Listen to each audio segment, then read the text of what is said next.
అయితే ఆయన వెలుగులోనికి రావాలి. ఆయన వెలుగులోనికి రావాలంటే ఆయన వాక్యానుసారంగా జీవించాలి. దేవుని మాటకి విధేయత చూపించాలి. సర్వసృష్టికర్త ఎవరు?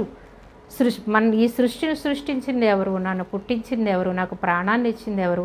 నాకు జీవం ఇచ్చింది ఎవరు? నిత్య జీవాన్ని ఇచ్చేది ఎవరని ఎవరైతే గ్రహించుకుని దేవుని దగ్గరికి వస్తారో వారందరి పాపాల నుంచి యేసయ్య విడిపించడానికి సమర్థుడు, శక్తివంతుడు.